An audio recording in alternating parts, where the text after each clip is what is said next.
ভাইরে, মানুষ যে আর কত কি করে ভাইরাল হবে সেটা না দেখলে বুঝতেই পারবেন না।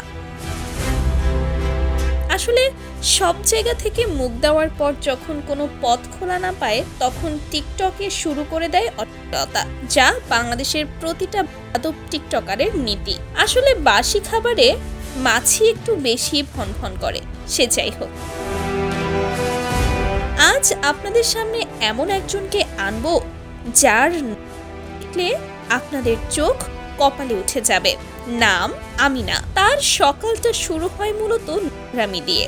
তার বুকে ওড়না নেই বললেই চলে। দেশে যদি 10 জন অশ্লীল টিকটকার থাকে তার মধ্যে এই আমিনা অন্যতম। তার খেয়ে দিয়ে কোনো কাজ নেই। এই তো কিছুদিন আগে টিকটকে আসলো, বেশ ভালোভাবেই আসলো, কিন্তু কি আর করার, ভালোভাবে থাকলে কি আর কেউ তাকে ফলো করবে না, এবং তার ভিউও বাড়বে না। মোট কথা, তাকে ভাইরাল হতে হবে, এবং সেটা যে কোনো উপায়ে।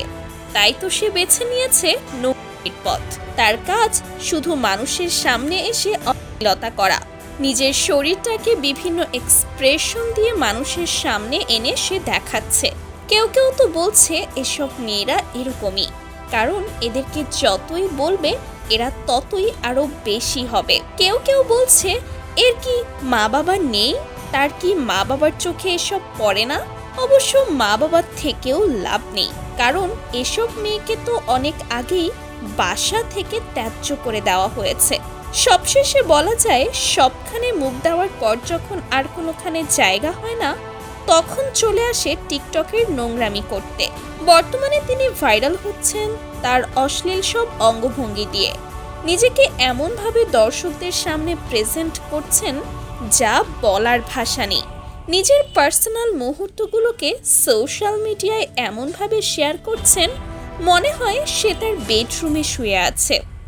তো ভিউয়ার্স, এই টিকটকারকে নিয়ে আপনাদের মতামত কি জানাতে পারেন ভিডিওর কমেন্ট বক্সে। ধন্যবাদ।